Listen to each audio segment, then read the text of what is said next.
Life sometimes come at you fast. Tragedies make your life unravel.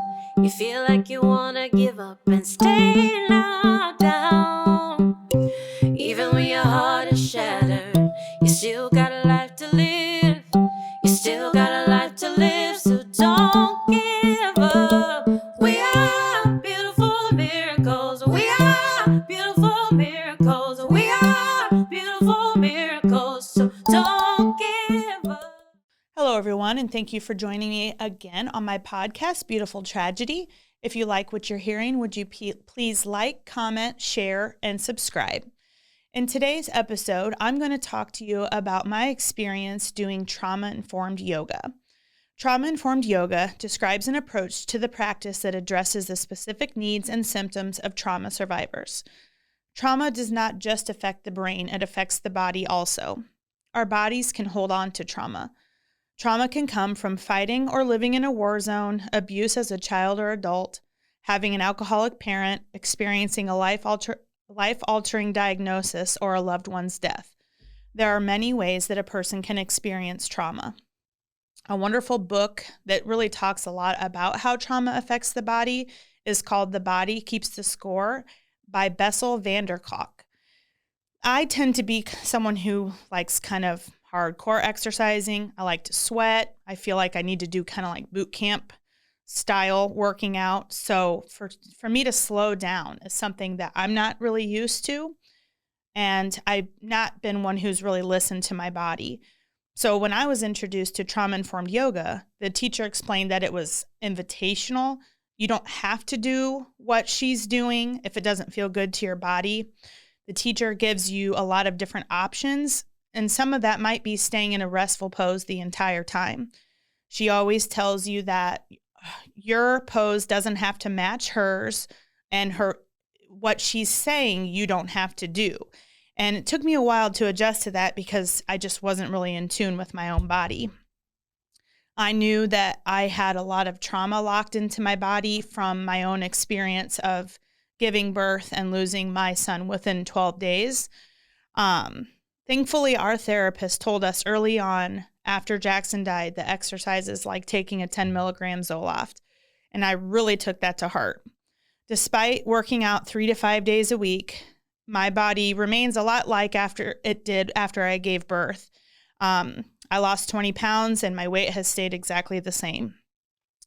Exercising is really much more for my mental health, but I also would like it to benefit me physically also. So in the class, I took a grief series from Trauma-Informed Yoga. And in our class, we would do 60 to 70 minutes of yoga. And, in that time, I started really getting more in tune to what my body needed. I would have never figured it out if I hadn't slowed down enough to listen to my body and to take trauma-informed yoga. And then after we would do yoga, we would do 10 to 15 minutes of restful time called Shavasana. And that's actually the corpse pose. And it's much more than a moment's rest at the end of a yoga class. The pose is crucial for calming the body and mind. And some additional benefits are calming the central nervous system. It aids the digestive and immune system, and it calms the mind and reduces stress.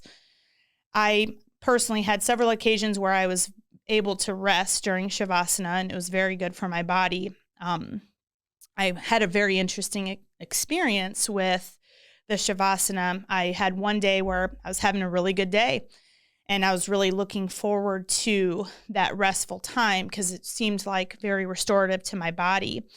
And that day, I really could not get my mind to relax. And I was really frustrated because I just didn't understand it. And all of a sudden, I had feelings just really come to the surface, and I just had a major release. I cried for 10 or 15 minutes, and it was like my body really needed that. And so I allowed my body to release those emotions, and I felt like I unlocked something that day. And then the following week during Shavasana, I actually fell asleep for 40 minutes. I woke up and it was like oh my gosh, I just fall asleep. And so it really proved to me how um, much my body needed the rest, and how if you let it will tell you what it needs. There's been many times that I've tried to stifle my emotions, sometimes out of necessity because of what's going on, but sometimes it's because I don't want to feel what I'm feeling. And that tends to not work. It gets built up. And when I do this, I try, when it gets built up, I try now not to shut it down. Um, One of the things Ivan's therapist says is that when it comes to emotions, it's better out than in. I do believe that to be true.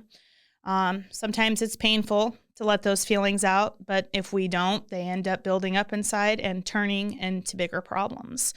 I just really wanted to share my experience with trauma-informed yoga in case it's something that you might be willing to try for yourself. There's a lot of wonderful options out there. And just like I say every time, we do the best we can until we know better. And then when we know better, we do better. And for me, this was a situation that I needed to be shown a different way. What I was doing wasn't working. So just wanted to share that with you. So thank you.